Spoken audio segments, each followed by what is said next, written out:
महादेव को अभिषेक करते हैं। क्यों करते हैं? महादेव को जलाभिषेक इसलिए किया जाता है, ये ध्यान का एक प्रतीक है। जब तक हम भगवान महादेव को जल चढ़ाते हैं तब हमारा ध्यान भगवान शिव में रहता है। एक ध्यान का ये पार्ट है।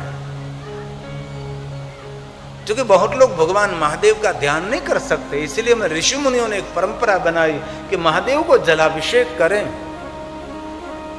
तन से हम पात्र को पकड़ते हैं, वाणी से मंत्र बोलते हैं और जल की धारा टूटे नहीं, इसलिए हमारा मन हम जलधारा में रखते हैं।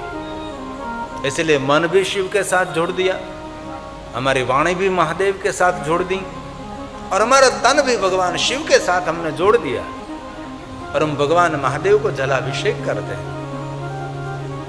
अन्य ग्रंथों में से कथा लीजिए, शिवपुराण ग्रंथों में तो है ही, सभी ऋषि मुनियों ने भगवान महादेव को जलाभिषेक किया।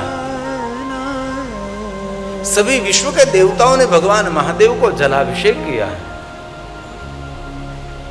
राम जी की कथा सुनिए, राम के पिता राजा दशरथ जी की कथा सुनिए। दशरथ जी क्या करते थे? महादेव को जलाभिषेक करते थे। कभी राजा दशरथ को अंदर से चैन नहीं होता था, उद्वेग से भरा रहते, तब कहते थे विशेष प्रकार से विद्वान ब्राह्मणों को आमंत्रित करें और भगवान महादेव को अभिषेक कराए, भगवान शिव का विशेष प्रकार से पूजन करें।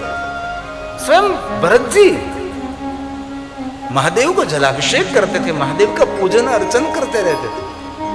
और भगवान राम जी तो जग प्रसिद्ध शिव भक्त हैं और भगवान श्री राम जैसी शिव भक्ति कौन कर सके? कोई नहीं।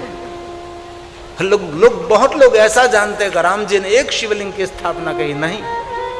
भगवान प्रभु राम जहां जहां गए वहां वहां भगवान राम जी ने अपने कर कमलों के द्वारा भगवान महादेव के शिवलिंगों की स्थापना की है। राम जी ने जहां जहां यात्रा की वहां वहां राम जी ने अपने कर कमलों के द्वारा शिवलिंग की स्थापना की और रामेश्वर महादेव लिंग की स्थापना की। बहुत सारे स्थान ऐसे हैं कि जहां जल नहीं था वहां राम जी ने धरती में बाण चलाया, बाण से जल निकाला, जल से महादेव को अभिषेक किया और जो राम के बाण से जल निकला उसको हम बाण गंगा से नाम से पहचानते हैं। सूरत के पास एक बारडोली, बारडोली के पास एक मोता गांव है। इस मोता गांव में ब्रह्मा जी का तो प्राचीन मंदिर है ही, अति प्राचीन है, लेकिन वहां रामनाथ महादेव भी है। और रामनाथ महादेव के पास में वहां एक बहुत बड़ा कूप है। वहां के लोग कहते थे राम जी ने कूप निर्माण किया। राम जी के बाण के द्वारा जहां जहां जल प्रकट हुआ उसको बाण गंगा कहते हैं। और राम जी ने अपने कर कमलों के द्वारा जो शिवलिंग की स्थापना की, ये सभी शिवलिंग रामनाथ महादेव, रामेश्वर महादेव नाम से प्रसिद्ध है। इनमें से एक लिंग को हमने ज्योतिर्लिंग के रूप में स्वीकारा, जिनको हम रामेश्वर महादेव कहते हैं। कृष्ण भी महादेव जी के परम भक्त हैं। द्वारकाधीश कृष्ण जी ने 5 पांडवों को निरंतर मार्गदर्शन किया, महादेव की पूजा करो, महादेव का अर्चन करो, दर्शन करो, जलाभिषेक करो। भगवान द्वारकाधीश अर्जुन को तो पकड़ पकड़ कर ले जाते थे। कोई भी कार्य और कोई भी यात्रा का प्रारंभ करना है तो पहले जलाभिषेक, और जलाभिषेक के बाद कोई भी कार्य, कोई भी यात्रा प्रारंभ करते थे। युद्ध करने के लिए पहुंचना था तो पहले युद्ध मैदान में पैर नहीं रखा, पहले द्वारकाधीश भगवान कृष्ण जी ने अर्जुन को पकड़कर शिवालय ले गए, चल हम महादेव का अभिषेक करेंगे। और ये द्वारकाधीश और अर्जुन ने साथ में किया हुआ अभिषेक ये जग प्रसिद्ध हो गया।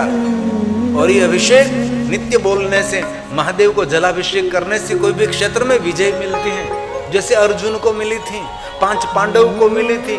भगवान द्वारकाधीश ने उसको मार्गदर्शन किया था कि जो कोई मनुष्य महादेव को जलाभिषेक करता है कोई भी क्षेत्र में पराजय नहीं होगा। इसीलिए ज्यादातर शिव भक्त कठिन स्तोत्र मंत्रों से भगवान महादेव को जलाभिषेक नहीं करते,